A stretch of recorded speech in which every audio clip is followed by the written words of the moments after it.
출애굽기 6장 1절로 봉독하겠습니다. 여호와께서 모세에게 이르시되 이제 내가 바로에게 하는 일을 네가 보리라. 강한 손으로 말미암아 바로가 그들을 보내리라. 강한 손으로 말미암아 바로가 그들을 그의 땅에서 쫓아내리라. 하나님이 모세에게 말씀하여 이르시되 나는 여호와이니라. 아멘. 우선 2절까지 봉독해 드렸습니다. 이제 6장으로 접어들었네요.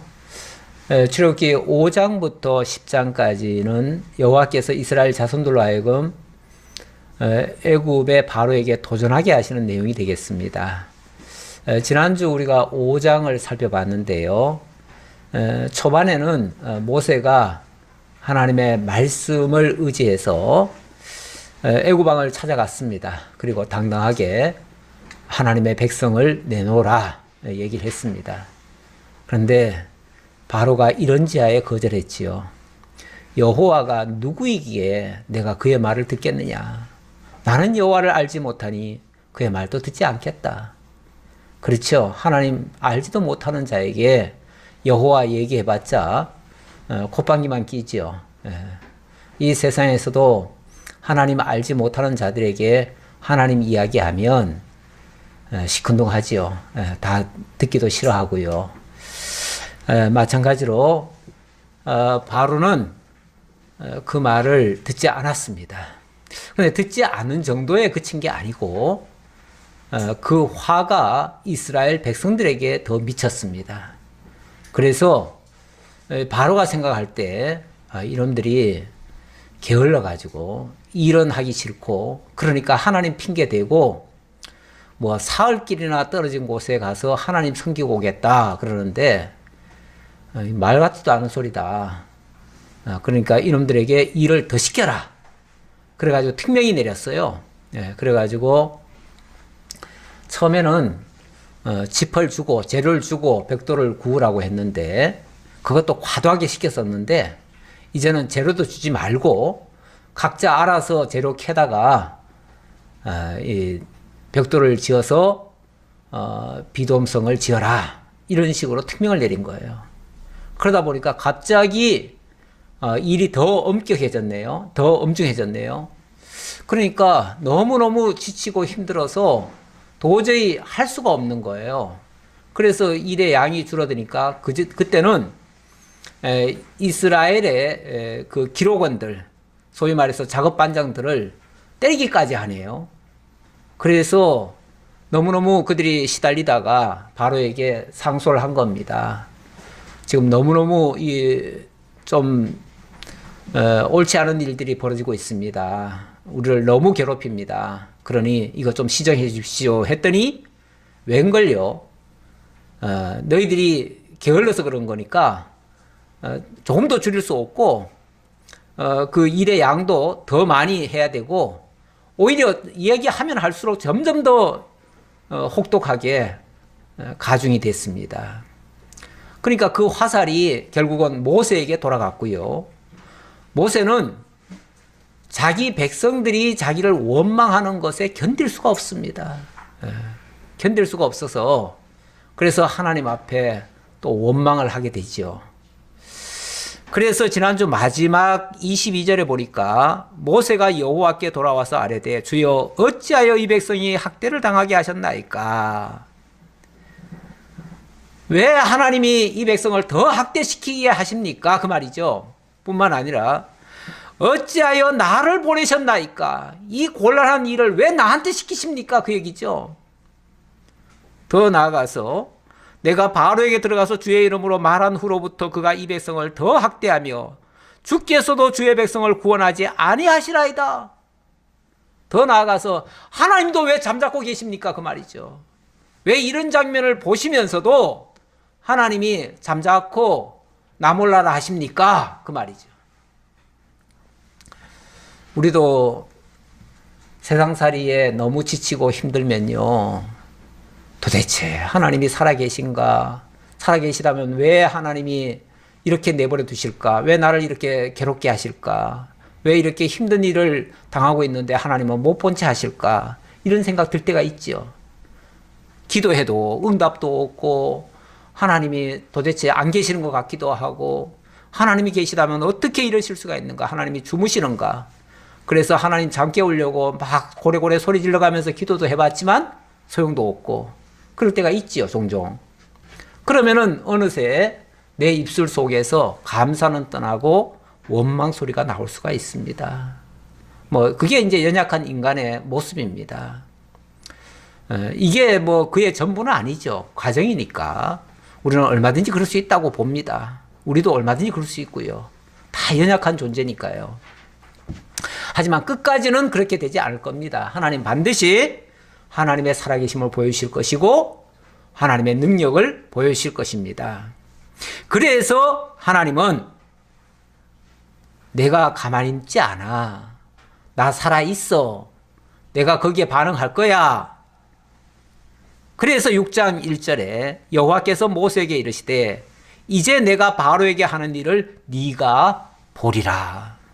이제부터 하나님이 바로에게 역사할 일을 네 눈으로도 볼 거야, 그 말이죠. 왜 하나님 잠자코 계십니까? 하니까 내가 잠자코 있지 않아. 내가 일하고 있어. 그러니까 네가 내가 하는 일을 똑똑히 봐, 그 말이죠. 똑똑히 봐. 하나님이 하시는 일을 똑똑히 보면 진짜 하나님 살아계시군요. 진짜 하나님 전능자시군요. 진짜 하나님 말씀대로 하시는 분이시군요. 라는 사실이 저절로 깨달아지겠죠. 그런데 그렇게까지 확인하기 전까지는 사람들이 의구심을 가질 수는 있습니다. 그럼 뭐 얼마든지 과정적으로는 있을 수 있다고 보고요. 자, 하나님의 말씀 계속 봅시다. 강한 손으로 말미암아 바로가 그들을 보내리라. 강한 손으로 말미암아 바로가 그들을 그의 땅에서 쫓아내리라. 강한 손으로 말미암아 거듭거듭 얘기합니다. 강한 손으로 말미암아 바로가 그들을 보내줄 것이다. 뿐만 아니라 강한 손으로 말미암아 바로가 그들을 그의 땅에서 자기 땅에서 쫓아내리라. 이 쫓아내린다는 말은 우리 표현에는 쫓아낸다 그러면 나쁜 모습이죠. 그렇죠? 막 쫓겨난다 그러면은 내가 뭘 잘못했길래 날 쫓아내 이렇게 나오지요. 근데 여기에 쫓아낸다는 표현은요, 빨리 가게 한다 그 말이에요. 빨리 내보낸다 그 얘기예요. 얼마나 다급해서 얼마나 빨리 내보내려면은 막 쫓아내듯이 보낸다 그 얘기예요. 그러니까 나중에 이스라엘 민족이 나올 때는요, 너무너무 급하게 나오느라고 세상에 반죽을 해놓고, 원래는 반죽을 할 때 쉽게 말하면 이스트 같은 걸 넣어가지고 조금 부풀게 한 다음에 떡을 해서 먹고 그렇게 해야 되는데, 그럴 새도 없이 나왔어요. 그래서 반죽도 제대로 못한 채 가지고 나왔어요. 정말 다급하게. 그래서 하나님이 딱 준비하게 하죠. 나갈 때 너희들 급히 나갈 거니까 아예 허리띠 차고, 밤에 잠도 자지 말고 허리띠 차고 신발 신고 대기하고 있다가 막말로 요 땅 하거든 그냥 나가라. 그런 식으로 말씀하셨죠. 그러니까 얼마나 급하게 나옵니까? 그게 이제 마치 쫓겨나는 모습 같은데, 좋게 얘기하면 하나님이 얼른 내보내게 하시는 거예요. 그들이 얼마나 다급하면 이렇게까지 하겠냐 그 말이죠. 그렇게 할 때에 하나님의 강한 손이 역사할 것이다. 하나님의 강한 손이 역사해서 일이 있을 것이다. 그러니 너희들은 뭐하라? 보라. 그 사실을 보라. 그 사실을 보면 정말 하나님을 깨달아질 것이고, 깨달아지면 머리가 숙여질 것이고, 머리가 숙여지는 그걸 우리가 보통 뭐라고 그러죠? 경배한다 또는 예배한다 이렇게 얘기를 해요. 우리 이제 기왕 얘기가 나왔으니까 그 얘기 조금 하고 넘어갈게요. 예배는 보는 겁니까? 드리는 겁니까? 옛날에 어르신들은 예배 보러 간다 이런 소리를 많이 했어요. 저도 어렸을 때 그렇게 들었는데 어느 순간에 목사님이 그러시더라고요. 아, 무슨 예배를 구경하러 가냐? 예배 보러 가게? 그러면서 예배는 드리는 거야. 그렇게 말씀하시더라고요. 그러면 예배는 보는 게 맞을까요? 드리는 게 맞을까요? 예? 드리는 게 맞지. 드리는 게 맞아요? 그럼 보는 건 틀렸네요? 예. 그럼 저는 뭐 본다는 말도 저는 틀리지 않다고 봅니다. 그리고 드린다는 말도 물론 틀리지 않아요. 그런데 가장 적절한 표현은 예배는 한다가 맞습니다. 왜냐하면 우리 성경에 보니까요, 예배는 하라고 돼 있어요. 요한복음 4장 23절 24절에 보면 예배하는 자가 신령과 진정으로 예배할지니라. 너희는 알지 못하는 것을 예배하고 우리는 아는 것을 예배하노니, 그러면서 이렇게 하는 것이 올바른 예배다. 예배는 이렇게 하라. 예배는 하라고 돼 있어요. 예배한다는 말은 조금 전에 제가 표현상에 하나님이 어떤 분인지를 깨달아 알면 그 앞에 머리가 조아려지고 그분에게 극진한 예우를 하는 거죠. 그렇죠? 경배하면서 하는 거죠. 그렇게 하는 행위를 예배한다라고 표현한다면 그 예배는 우리가 하는 거라면은 우리가 예배하는 거죠. 하는 거고, 예배를 본다는 의미는 뭘까요, 그러면은? 나는 이 말도 처음에 쓸 때 의미 없이 썼다고는 보여지지 않아요. 이 말이 지금 방금 하나님 지금 뭐라고 그랬습니까? 내가 바로에게 하는 일을 네가 뭐 하리라? 보리라 그랬어요. 내가 하는 일을 네가 보리라. 하나님의 일을 네가 보리라. 그 말이잖아요. 그러면 하나님의 일을 보는 것이 뭘까요? 그것도 예배의 형식이에요. 예배의 한 모습이에요. 우리가 지금 다 예배당에 왔습니다. 뭐 하러 왔죠? 예배하러 왔어요. 예배를 보러 오신 분도 있고 예배를 드리러 오신 분도 있어요. 뭐 틀린 말은 아니에요. 다 맞는 말인데, 다 맞는 말인데 나는 순서가 있다고 봐요. 예배당에 와서 제일 먼저 하는 일은 예배를 봐야 된다 생각합니다. 예를 본다는 말은 뭘까요? 말씀 속에서 하나님을 보는 거죠. 하나님을 만나는 거죠. 하나님의 역사를 깨닫는 거죠. 하나님이 하신 일을 보는 거죠. 그게 예배 보는 거예요. 예배를 보고 나면 저절로 그 하나님 앞에 머리가 조아려지죠. 진짜 하나님 살아계시군요. 진짜 하나님 전능하시군요. 그 하나님 앞에 제가 기도합니다. 제가 하나님께 의지합니다. 하나님께 맡깁니다. 그러면서 그 다음에 나오는 것이, 그게 이제 예배하는 거예요. 예배하는 건데 그 다음에 나오는 것이 뭐냐면, 그래서 내 마음과 뜻과 정성과 내 모든 것을 하나님께 드립니다. 그렇게 나오겠죠. 그게 이제 예배 드린다는 표현 같아요. 그러니까 예배는 보고 하고 드려야 돼요. 다 맞아요. 제가 기왕 나왔으니까 제가 그 말을 하고 넘어가려고 하는 겁니다. 네. 그래서 먼저는 우리가 예배당에 와서 예배를 보는 게 중요하다. 일단은 예배 보러 오는 거예요. 예배 보러 와서 하나님이 어떤 분이신가를 제대로 봐야 돼요. 근데 하나님을 뭘로 보죠, 우리가? 하나님이 지금 얼굴이 안 보여요. 그럼 뭘로 보죠, 하나님을? 말씀으로 보는 거죠. 말씀 속에서 하나님의 살아계심을 보는 거죠. 하나님의 역사를 보는 거죠. 하나님이 어떻게 하셨는지를, 그걸 우리는 눈여겨봐야 돼요. 거기에 집중해야 돼요. 도대체 하나님은 어떤 분이신가? 하나님은 어떤 일을 하시는가? 하나님이 내게 뭐라고 말씀하시는가? 이렇게 이제 보는 거죠. 그걸 보고 나면 그 다음에 행동이 내게서 나오는 거예요. 내게서 나오는 거는 그 다음 차원이에요. 그 다음 차원이니까 그거는 각자의 믿음의 분량만큼, 깨달은 만큼, 하나님 아는 만큼 나오겠죠. 그래서 하나님이 모세에게 말씀하여 이르시되 나는 여호와니라. 그러면서 나는 여호와야, 이 얘기를 먼저 합니다. 왜 이 얘기 할까요? 앞에서 모세가 그렇게 했는데 바로의 반응 때문에 실망을 했잖아요. 낙심을 했잖아요. 그리고 마치 안 되는 걸로 알았잖아요. 그러니까 하나님 뭐라 그래요? 나 여호와야. 나 여호와야. 여호와인데 네가 왜 그걸 안 믿어? 이제 이 뜻이잖아요. 그러면서 나 여호와야. 근데 여호와는 우리가 이제 이미 들었잖아요. 여호와가 무슨 뜻이죠? 언약하시고 언약대로 이루시는 자라는 것을 이미 출애굽기 3장에서 예, 여호와라는 이름은 하나님의 표라고 그랬습니다. 표호. 하나님의 이름의 뜻이 거기 속에 담겨 있어요. 그 뜻은 벌써 여호와라는 말 자체가 하나님은 말씀하시고 말씀대로 이루시는 분, 따라서 그분은 살아계시는 분, 그분은 지금도 역사하시는 분, 이 모든 의미를 함축한 표현이 여호와예요.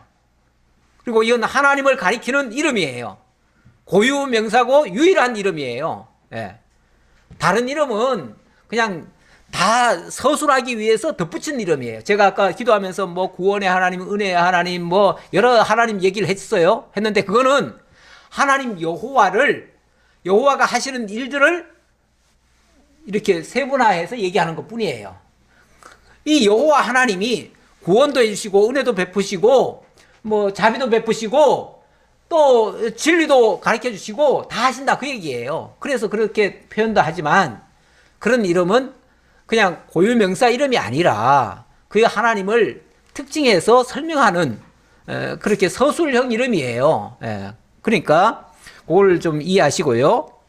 중요한 거는 하나님이 여호와란 사실, 그게 중요하고, 하나님이 여호와라면 언약대로 이루셔야 되는데 하나님이 뭐라고 언약하셨는데요?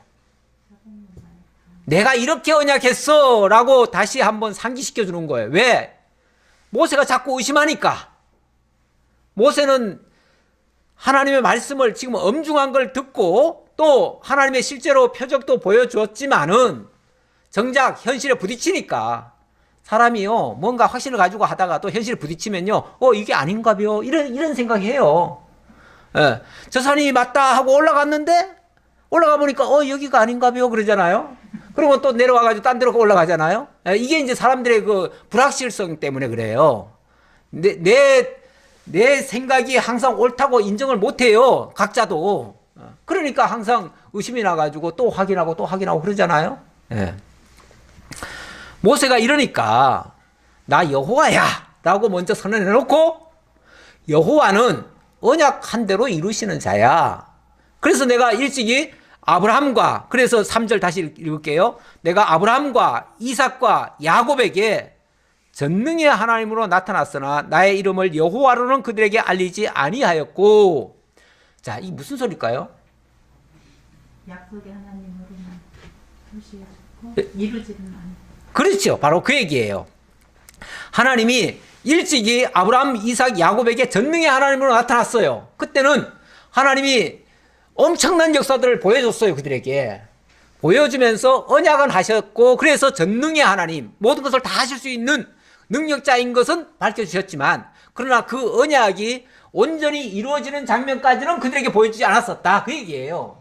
그렇죠. 시간적으로 아브라함에게 약속한 것이 그때 당장 일어날 게 아니잖아요. 물론 작은 거, 그 당시에 바로 일어날 거, 다음에 일어날 거 그런 것들은 이루어졌어요. 하지만 그것이 전부는 아니었잖아요. 그거는 하나님이 전능하시다는 걸 보여줄 정도고 진짜 하나님이 언약대로 이루시는 여호와라는 사실은 한 400년 후에 이루어질 거예요. 왜? 아브라함에게 이미 아브라함 15장 12절 이하에 하나님이 뭐라고 약속하셨어요?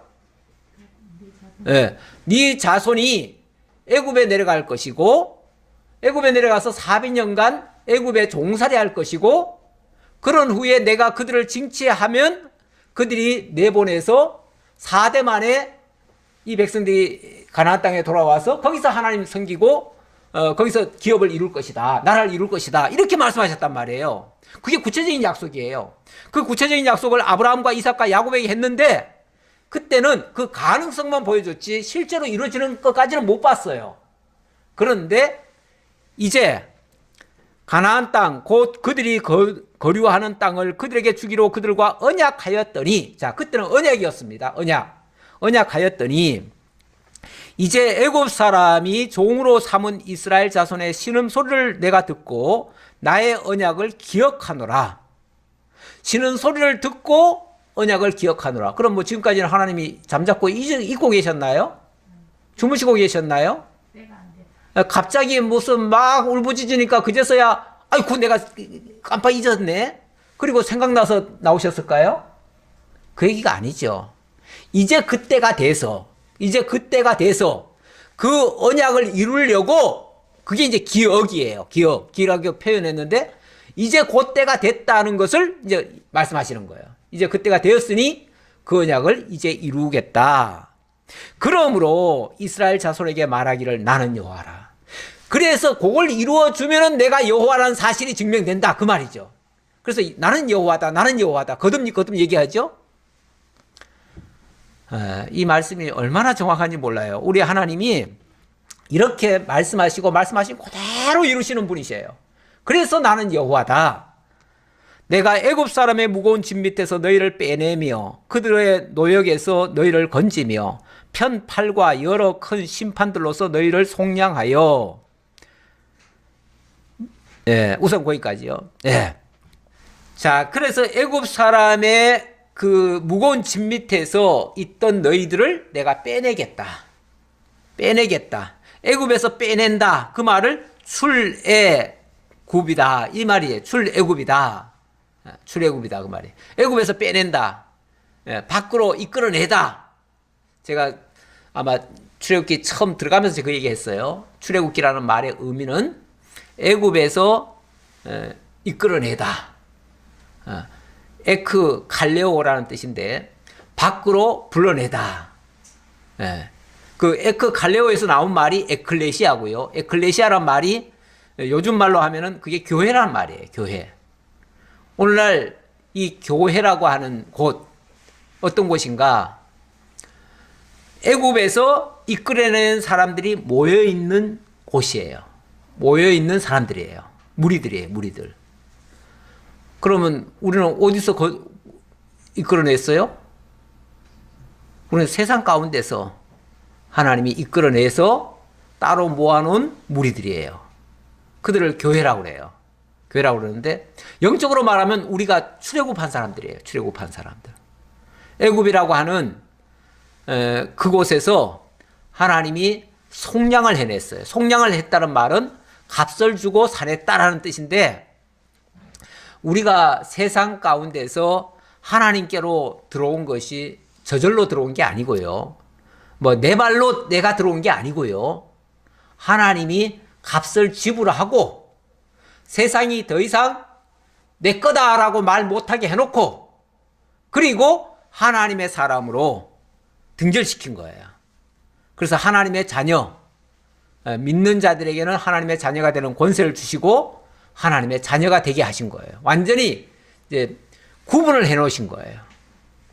그래서 지금 바깥과 교회가 별로 경계가 없어 보이잖아요. 경계가 없어 보이는데 영적으로 말하면 완전히 다른 곳이에요. 완전히 다른 곳이에요. 거기는 그냥 어찌 보면 사단의 권세 아래 놓여진 사람들이고요.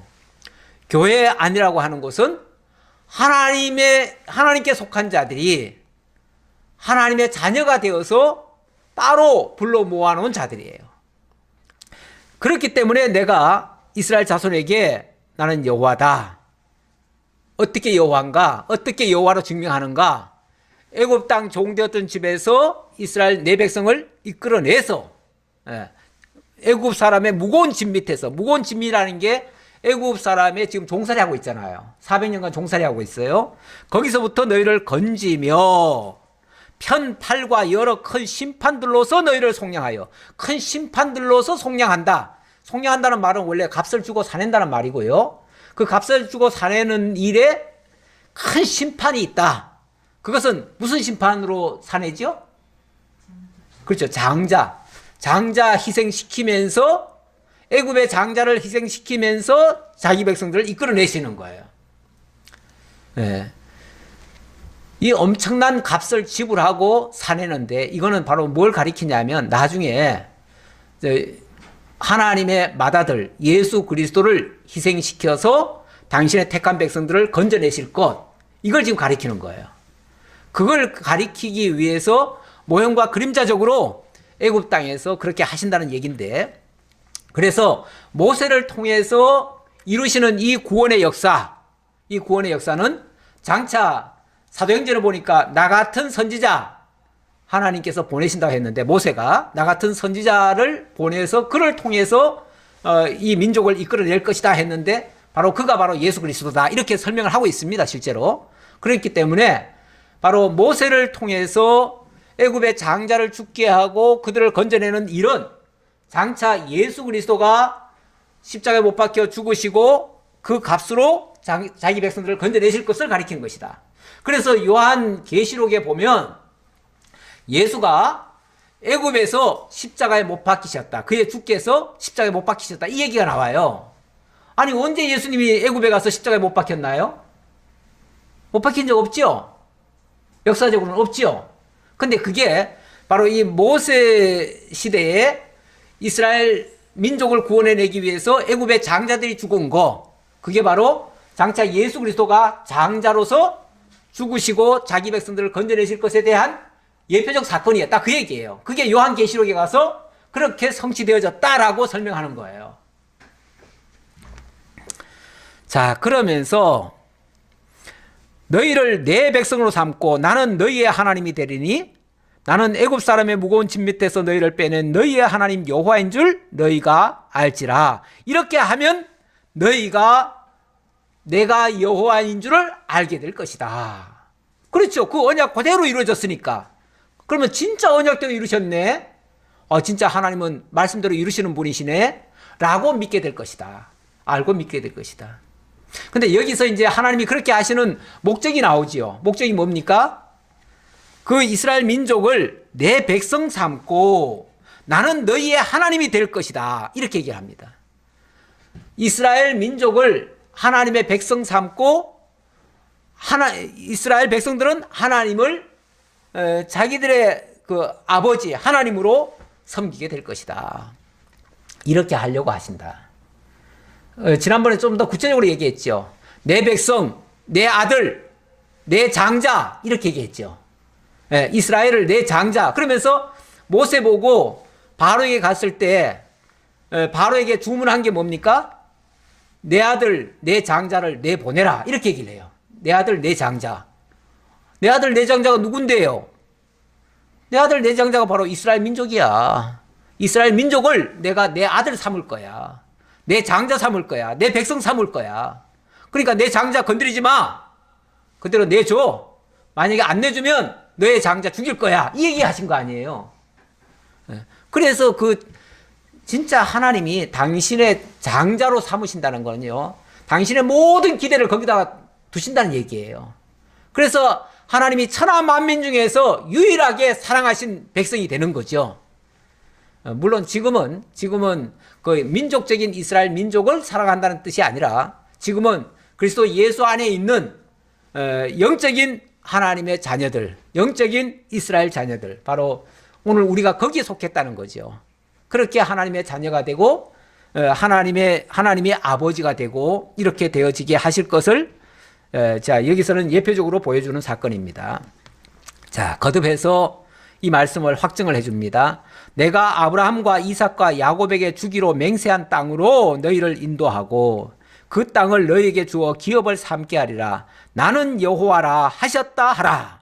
나는 여호와라 하셨다 하라. 계속해서 나는 여호와다, 나는 여호와다, 나는 여호와다. 지금 거듭 3번 지금 얘기하는 겁니다. 그러면서 이렇기 때문에 다시 말하면 아브라함과 이삭과 야곱에게 주기로 맹세한 그 땅으로 너희를 반드시 인도해서 그 땅에다가 기업을 삼겠다. 기업 삼는다는 말은 결국 거기에 나라를 세우겠다. 그 얘기예요. 이스라엘 나라를 거기서 세울 것이다. 그래서 나를 아버지로 하나님으로 섬기도록 하겠다. 이렇게 말하면서 그래서 나는 여호와다. 자, 이렇게 거듭거듭 3번이나 지금 얘기를 하니까 이 말을 모세가 다시 백성들에게 알려주었습니다. 알려줬는데 반응은 어떨까요? 시큰둥합니다. 시큰둥해요. 이스라엘 백성들의 반응 시큰둥해요. 왜요? 모세가 이와 같이 이스라엘 자손에게 전하나 그들의 마음의 상함과 가혹한 노역으로 말미암아 모세의 말을 듣지 아니하였더라. 마음이 일단 상했어요. 그 다음에 너무 현실적으로 고통이 심해요. 우리가 말씀을 듣는데도 참 이 마음이 중요합니다. 이 마음의 자세가 중요하지요. 상한 마음으로 말씀을 들으려고 하면 들려지지 않지요. 뭔가 감정이 있으면 말씀은 안 들리게 돼 있습니다. 뿐만 아니라 현실적으로 너무 힘들어도 몸이 지치고 병들고 이게 이제 너무 심하면 물론 초기에는 그런 것들이 하나님 앞으로 나가게 하는 촉진제도 돼요. 그런데 이게 너무 고통이 심하고 오래 지속되면 사람이 지쳐버려요. 그러면은 그 다음부터는 말씀이 안 들려요. 지금 이스라엘 민족도 처음에는 모세가 이렇게 표적도 보여주고 했을 때 그때 뭐라고 그랬습니까? 4장 31절 끝에 보면 백성이 믿으며 여호와께서 이스라엘 자손을 찾으시고 그들의 고난을 살피셨다 함을 듣고 머리 숙여 경배하였더라. 처음에 모세가 이렇게 얘기했을 때는요, 머리 숙여 경배까지 했어요. 하나님께. 와, 진짜 감사합니다. 우리를 이렇게 구원하시겠다니 너무 감사합니다. 했는데 막상 모세가 그 이야기를 바로에게 한 다음부터 엄청난 고통이 다가왔잖아요. 그러니까 이게 아닌가 봐요. 이렇게 생각되는 거죠. 그 말이 거짓말인가 봐. 이거 뭐 잘못된 것 같은데? 그러면 모세 말이 틀렸다는 얘기 아니야. 그럼 믿을 수가 없지. 이렇게 나오는 거죠. 그러다 보니까 마음이 상해버렸어요. 다시 말하면 신뢰가 안 가요. 이제 모세 말에 신뢰가 안 가요. 그래가지고 그때부터 외면하기 시작하는 거예요. 안 듣는 거예요. 이제 백성들도 안 들어요.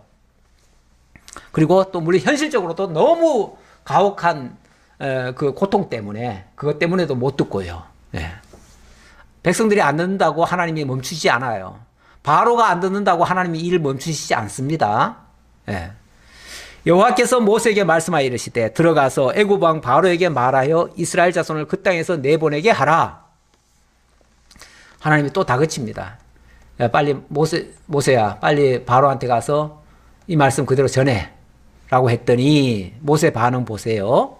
12절 모세가 여호와 앞에 아뢰어 이르되 이스라엘 자손도 내 말을 듣지 아니하였거든 바로가 어찌 들으리이까 나는 입이 둔한 자니이다. 자관 할 말 없으면 입이 둔하대요. 하기 싫으면 입이 둔하대요. 사람은 자관 핑계대기는 참 좋아요. 그렇죠? 참 좋아해요. 뭐 일하기 싫으면 그냥 난 말 못합니다. 나는 할 줄 모릅니다. 이렇게 나와요. 하나님의 말씀이면 일단은 무조건 들어보는 게 중요한데 들을 생각을 일단 못합니다. 사실 어찌 보면 모세도 마음이 상한 거죠. 모세도 마음이 상했어요. 더군다나 또 백성들한테 그 얘기를 그대로 전달했더니 백성들이 시큰둥한 거예요. 백성들이 그래요? 그럼 다시 한번 저희들이 믿고 한번 따라보지요. 이렇게 나오면은 뭔가 으쌰하고 좀 해보겠지요. 근데 완전히 시큰둥하고 듣질 않아요. 그러니까 이거 해봤자 안 돼.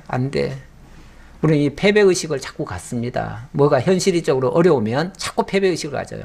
그래서 어려울 때 자꾸 어렵다는 말을 계속 반복하면요. 점점 그 더 늪에 빠져들어갑니다. 그래서 어려울 때일수록 사실은 좀 긍정적인 말이 필요해요. 좀 억지로라도 하나님이 하시는 역사를 좀 배우고 그래서 분명히 하나님 하게 하실 거야. 일으키실 거야. 회복하실 거야. 이렇게 이제 긍정적으로 믿고 나아가면 우리 입술에서 좀 그런 게 조금 부정적인 게 좀 사라질 텐데 근데 어려우면 어려울수록 사람들은 점점 입에서 더 안 좋은 게 나오지요. 나오면 이게 또 악순환입니다. 그 안 좋은 말들이 결국은 자기를 체면화시켜가지고 완전히 자기가 그 늪에 빠져들어가서 헤어나오질 못해요. 원래 늪이라고 하는 것은요. 허우적대면 허우적될수록 뭐 합니까? 더 빠져들어가요. 그때는요. 다 포기해야 돼요. 그때는 원래 물에도 빠져서 막 허우적대면요. 점점 더 가라앉습니다. 늪에도 더 빠지고요. 그럴 때는 들어눕는 게 상책입니다. 발을 빼려고 하지 말고 들어누우래요. 들어누우면은 발이 쑥 올라온대요. 이렇게 그래가지고 오히려 좀 이 편편하게 자기를 자꾸 포기하는 힘을 빼는 게 필요합니다. 원래 수영도 잘하는 사람들은 힘을 뺀대요. 근데 저도 아직 이론만 좀 들었지 저도 제대로 못 해보는데 근데 힘을 빼면은 곧 죽을 것 같죠. 힘을 헤엄치지 않으면 곧 죽을 것 같잖아요. 그러니까 더 허우적거리는 거예요. 근데 허우적거리면 허우적거릴수록 나는 지치고 점점 빠져들어가요. 헤어나오질 못해요. 힘을 빼는 게 필요합니다. 그런데 모세가 또 그렇게 얘기합니다. 이스라엘 자손도 내 말을 듣지 아니하였거든 바로가 어찌 들으리까? 아니 내 백성도 안 듣는데 내 자식도 안 듣는데 저 바로가 듣겠습니까? 저 원수가 듣겠습니까? 하나님 이거 안 돼요, 안 돼. 내가 해봤는데요, 안 돼 이거. 하나님 앞에서도 아는 체 합니다, 그렇죠? 하나님 안 돼요. 하나님도 포기하세요. 제가요 그렇게 많이 해봤는데 안 돼요. 이건 포기해야 돼요. 이런 식이죠. 그러면서 이 일을 다시 나한테 시키신다면요, 나 더 이상 못해요. 나 안 할래요. 그래서 나는 입이 둔한 자니이다. 나 더 이상 말 못해요. 그 말이잖아요. 나 더 이상 말 못해요. 내 입에서는 그 말 다시 안 나와요. 어떻게 하겠어요? 물론 용기가 없어서 못할 수도 있지만 자기부터 안 믿어지니까. 원래 자기가 안 믿어지는 말은 못하잖아요. 그러니까 못하겠다고 나자빠지는 거예요.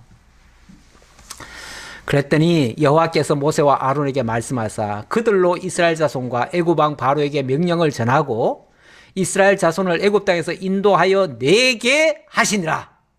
내게 하시니라. 누가 한다고요? 하나님이 하신대요. 아니, 모세는 안 하겠다고 나자빠지는데 그 안 하겠다고 나자빠지는 모세로 하여금 뭐 하게 했다고요? 애굽 왕 바로에게 명령을 전하게 했대요. 또 이스라엘 자손에게도 이 말을 전하게 했대요. 또 그러니까 난 못하겠는데요. 하나님이 어떤 방식으로도 합니다. 안 하는 게 아니에요. 근데 하기는 하는데 나는 안 하려고 발버둥 치니까 힘들지요. 원래 좋아서 하는 일은요 힘이 하나도 안 듭니다. 그렇죠? 의미가 있고 가치가 있다고 느끼는 일은요 하나도 힘이 안 들어요. 그런데 하나님의 일이 왜 이렇게 힘들어? 라고 생각하시는 분들이 있어요. 왜 힘들까요? 하나님의 뜻대로 가지 않으니까 힘들 수 있어요. 하나님의 뜻을 거스릴 때 힘이 더 들어요. 그런데 결국은 하나님 뜻대로 돼요. 되는데 힘은 들면서 되는 거예요. 억지로 되는 거예요. 사실은 억지로 되는 건데 하나님이 그러면 안 하실까? 사람이 안 하면 안 하실까? 아니에요. 모세가 안 하면요 아론 통해서라도 하고 아론까지 안 하면 하나님은 나귀의 입을 통해서라도 할 수 있어요. 아니면 마른 막대기라도 그냥 아니면 원수를 통해서라도 할 수 있어요. 그렇죠? 할 수 있어요. 하나님 하십니다. 어차피 하나님 하십니다. 우리가 안 한다고 안 하시는 분이 아니고요. 하나님은 하셔요. 그래서 내게 하시니라. 이스라엘 자손을 애굽 땅에서 인도하여 내게 하시니라. 하나님 이미 어찌 보면 현재 진행형 표현이지만 과거 완료형처럼 얘기해요. 하나님은 당신의 말씀을 이미 다 이루신 것처럼 얘기하셔요. 이게 하나님 말씀의 특징이에요. 사실은 하나님의 말씀은요 시공력을 초월해서 시간적으로 지금은 아닌 것 같아도 이미 이루어진 거나 진배 없어요. 말씀이 떨어지는 순간. 그래서 하나님의 말씀은 땅에 떨어지지 않는다 이런 표현이 나와요. 땅에 떨어지지 않고 땅에 떨어지면 없어지는 거잖아요. 그런데 떨어지지 않고 그대로 역사되어진다 그 말이에요. 그게 뭐 사람이 순종하고 안 하고는 상관없어요. 그냥 하나님은 당신의 의지를 이렇게 강력하게 행사하셔요. 그러니까 하나님이 말씀하실 때 그냥 듣는 게 상책이지 뭐 안 하겠다고 못 하겠다고 발버둥 치는 거는 나만 더 가혹하게 힘들게 만드는 일이에요. 그래서 이걸 알면 정말 지혜자들은 순종을 좋아해요. 순종이 편하니까. 순종이 편한 거예요. 순종이 어려운 게 아니에요. 근데 불순종이 사실은 어려워요. 근데 사람들은 불순종을 더 좋아하고 더 쉽다고 생각해요. 천만에요. 불순종은 어렵습니다, 사실은. 14절입니다. 자, 그리고 14절에는 약간 장면이 바뀌는 듯한 모습입니다. 무슨 얘기입니까? 그들의 조상을 따라 집의 어른은 이러하니라. 이스라엘의 장자 루벤의 아들은 한옥과 발루와 헤스론과 갈미니 이들은 루벤의 족장이요. 시몬의 아들들은 여무엘과 야민과 오악과 야긴과 소알과 가나안 여인의 아들 사울이니 이들은 시몬의 가족이요. 자, 일단 족보 얘기하는 것 같죠? 야곱의 12 아들 가운데 제일 큰형, 그 둘째, 얘기를 합니다. 그 다음에 셋째, 레위의 아들들의 이름은 그들의 족보대로 이러하니 게르손과 고핫과 무라리요. 레위의 나이는 137세였으며. 자, 그리고 나서 레위 이야기가 나옵니다. 레위는 셋째 아들이에요. 셋째 아들인데 셋째 아들 다음에 또 아들 얘기가 나옵니까? 레위의 자손들 얘기는 앞으로 더 나오지만 야곱의 12아들 이름이 레위 말고 또 더 나오냐고요? 안 나오죠? 여기서 끝이에요. 다시 말하면 이거는 족보 얘기가 아니에요. 족보 얘기를 하려는 게 아니고 이거는 레위 자손 얘기하려는 거예요. 레위 자손. 왜 레위 자손 얘기할까요? 예, 레위 자손 얘기하다가 또 쭉 가다가 보면은 모세와 아론을 낳았다는 얘기가 나와요. 그러면 결국은 모세와 아론까지의 족보를 얘기하려는 거예요. 다시 말하면 레위에서부터 출발해서 모세까지의 족보를 얘기하려는 거예요. 그게 중요해요. 그게 왜 중요하죠? 지금 갑자기 하나님 여호와라는 말씀 하다가 말고 왜 갑자기 이 얘기가 나오죠? 하나님이 여호와임을 증명하는데 레위의 자손 중에서 모세와 아론이 나왔다는 말이 굉장히 중요해요. 왜요? 이거는 하나님이 언약을 어떻게 했느냐를 이해를 하셔야 돼요. 창세기 15장 12절 이하에 보면 하나님이 이렇게 말씀하십니다. 하나님이 이제 네 자손을 하늘의 별과 같이 많게 해주겠다. 그러는데 그렇게 하기 위해서 너희 자손들을 애굽에 내려가게 될 것이다. 애굽에 내려가서 400년간 애굽에 종살이 할 것이다. 그리고 4대 만에 너희들이 돌아올 것이다. 돌아올 때는 애굽의 그 바로를 징치하고 너희들을 이끌어낼 것이다. 이렇게 말씀하셨어요. 자, 그러면 400년이라는 말씀, 그리고 4대 만이라는 얘기가 나왔어요. 그러면 하나님의 말씀이 그대로 이루어지려면 400년간이 돼야 되고 또 4대 만이 돼야지요. 그렇죠? 근데 일반적으로 생각해 보면 우리가 4대 그러면은 만약에 우리가 30세에 장가가 가지고 아들 낳는다 하면은 4대면은 몇 년이죠? 불과 120년밖에 안 가요. 그런데 어떻게 400년간이 됩니까? 400년간이 되려면은 최소한 100세쯤에 자식을 낳아야 돼요. 그렇죠? 100세쯤에 자식을 낳아야 되는데 요즘 시대로 말하면 그게 현실적으로 가능해요? 불가능해요? 불가능해요. 안 돼요. 안 되는데 참 다행히 여기 보니까 레위의 나이는 137세였으며 이렇게 나오죠? 그러니까 이 사람들은 지금 100세 이상까지 살았다는 얘기잖아요. 그렇죠? 130세까지 살았다는 얘기잖아요. 그러니까 이렇게 늦게까지 사는 시대에는 이게 가능한 얘기가 돼버려요. 그렇죠? 가능한 얘기가 되고.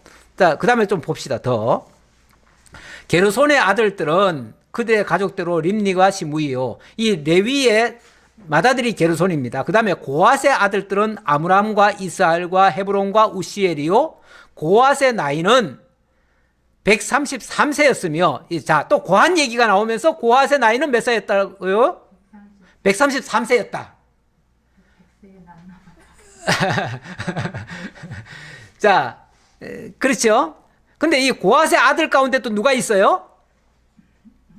아므람이 나와요. 아므람 나오죠? 그런데 조금 건너뛰어 볼까요?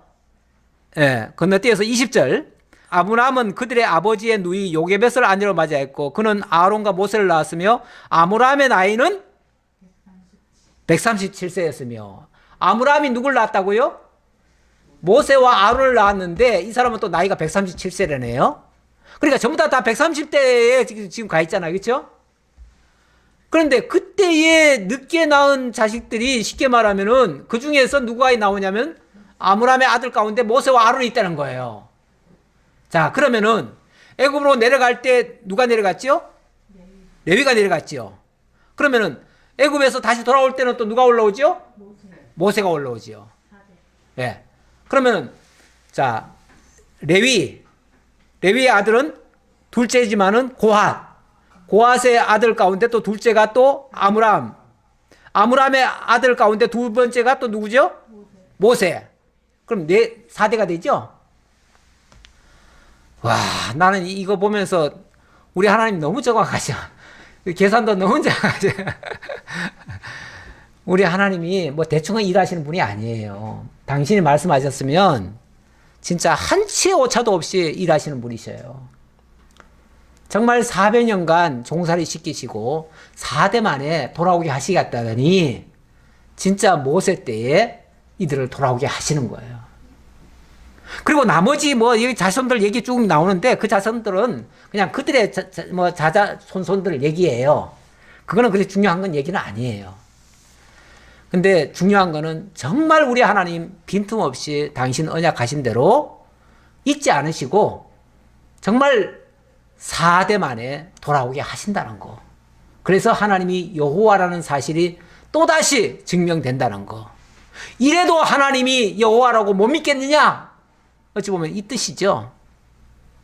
내가 이렇게 설계해놨고 이렇게 계획과 작정을 해놓고 그렇게 역사를 이루어가. 그런데 왜 못 믿고 그러니? 내가 너를 통해서 이스라엘 민족을 이끌어낼 거야. 그러면서 이끌어내신다 그 말이에요. 그러면서 이끌어내신다.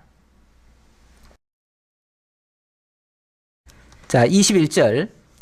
이스라엘의 아들들은 고라와 네벡과 시그리요, 우시엘의 아들들은 미사엘과 엘사반과 시드리요, 아론은 암미나답의 딸 나손의 누이 엘리세바를 아내로 맞이하였고 그는 나답과 아비후와 엘르아살과 이다마를 낳았으며, 예, 요거는 좀 중요하네요. 왜냐하면 요거는 앞으로 이 아론의 자손 가운데서 이제 대제사장이 나올 거거든요. 대제사장은 무슨 의미에서 중요할까요? 하나님과 백성 사이에 중보 역할을 하는 자잖아요. 그 중보자로서 매우 중요한 역할을 할 거예요. 그래서 앞으로 이 아론이, 현재도 사실은 아론이 모세와 하나님 사이에 지금 어찌 보면 중보 역할을 하고 또 백성과 하나님 사이에 중보 역할을 지금 하는 거예요. 그렇죠? 그 역할을 하고 이게 이제 그 자자손손으로 가면서 대를 이어서 하나님과 백성 사이에 중보 역할을 하게 될 거예요. 그러니까 이것도 중요하니까 요건 이제 읽고 넘어가야 되겠네요. 그래서 이렇게 중요하니까 여기에 지금 족보 삼아 지금 적은 거지, 이건 족보 차원에서 얘기한 게 아니에요. 하나님의 언약이 성취된다는 걸 강조한 얘기예요. 그 다음 고라의 아들들은 아실과 엘가나와 아비아삽이니 이들은 고라 사람의 족장이요, 아론의 아들 엘르아살은 부디엘의 딸 중에서 아내를 맞이하였고 그는 비느핫을 낳았으니 이들은 레위 사람의 조상을 따라 가족의 어른들이라. 이들은 레위 사람의 조상을 따라 가족의 어른들이라. 여기에 나오는 사람들은 앞으로 주목할 필요가 있다, 그 얘기예요. 그렇죠? 주목할 필요가 있어요. 여기에 보니까 엘르아살 얘기가 나왔고 엘르아살의 아들이 비느하스입니다. 이 비느하스가 나중에 출애굽해가지고 이스라엘 백성들을 광야에서 이끌 때에 그때 이스라엘 백성들이 막 범죄하고 우상 섬기고 그랬죠. 그래서 막 모압 여인과 막 안 좋은 일을 하고 그랬을 때 그때 이 비느하스가 하나님의 질투심으로 그들을 제거를 합니다. 제거했을 때 하나님의 마음이 시원했다고 그랬어요. 그러면서 그 비느하스에게 평화의 언약을 주십니다. 그래서 대대로 네 자손이 이제 제사장이 되어서 하나님과 백성 사이에 중보 역할을 하게 될 것이다. 이걸 다시 한번 강조했어요. 이게 바로 장차 예수 그리스도께서 그 죄값을 치르시고 하나님과 백성 사이에 영원한 중재자가 되셔서 우리를 하나님께로 인도하실 것에 대한 그런 예표적인 모습이에요. 그래서 이것도 매우 중요한 모습이다.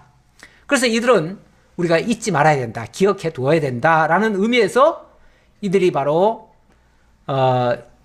레위 사람의 조상을 따라 가족의 어른들이 됐다, 그 얘기고요. 자, 그 다음 26절입니다. 이스라엘 자손을 그들의 군대대로 애굽 땅에서 인도하라 하신 여호와의 명령을 받은 자는 이 아론과 모세요. 애굽 왕 바로에게 이스라엘 자손을 애굽에서 내보내라 말한 사람도 이 모세와 아론이었더라. 이 모세와 아론, 그 두 사람을 설명하기 위해서 족보 얘기를 한 거예요.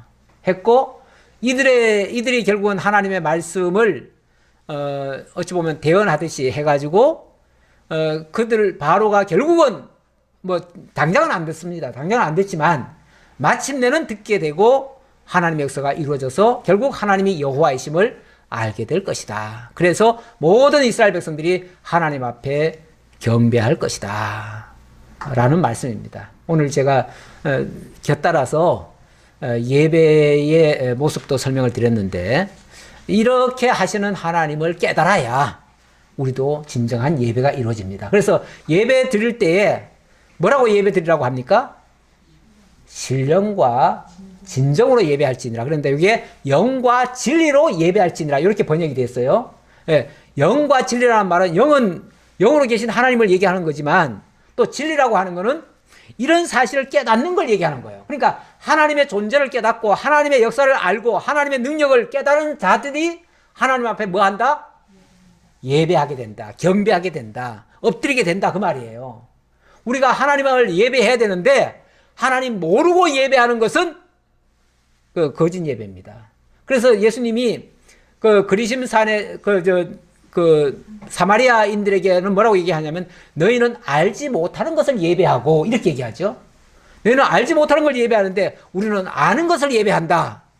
알지 못하고 예배하는 거는요, 그야말로 율법의 문자 그대로 지키려고 하는 사람들이 알지 못하고 예배하는 거예요. 근데 그 율법이라고 하는 것이 이 모든 구약의 사건들이 장차 예수 그리스도를 통해서 하나님을 계시한 건데 그걸 깨닫는 자들은 예수 그리스도를 통해서 하나님께 경배하는 거예요. 그래서 우리가 예수를 믿는 거예요. 예수를 믿는 이유는 하나님께로 가는, 그래서 예수님이 내가 곧 길이요 진리요 생명이라고 그랬죠. 나로 말미암지 않고는 아버지께로 갈 자가 없다고 했죠. 결국 예수 그리스도를 통해서 온전히 하나님을 깨달아 알고 그 하나님을 알면 하나님 앞에 경배하게 되고 그러면은 그리스도 예수 안에서 하나님의 자녀가 되고 하나님께 영원토록 하나님과 함께 거하게 되는 그런 백성이 되어지는 겁니다. 기도하겠습니다. 아버지 하나님 감사합니다. 우리를 사랑하시고 하나님의 자녀 만드시려고 일찍이 애굽의 종로로 타던 이스라엘 백성들을 이끌어내서 하나님의 자녀 삼아주신 것처럼 오늘 우리도 하나님의 자녀로 삼아주셨습니다. 출애굽기라는 단어가 엑소더스고 밖으로 불러내서 모아놓은 백성들이라고 했습니다. 아버지 하나님, 우리를 죄와 사망 가운데서 이끌어내어 하나님의 예수 그리스도의 이름으로 하나님의 자녀 만들어주신 거 너무 감사합니다. 이제 그들이 이제 교회로 모여서 하나님을 예배합니다. 우리의 예배를 받아주시고 하나님의 은혜 속에 거하게 하옵소서. 모든 걸 감사드렸고 예수님 이름으로 기도하옵나이다. 아멘.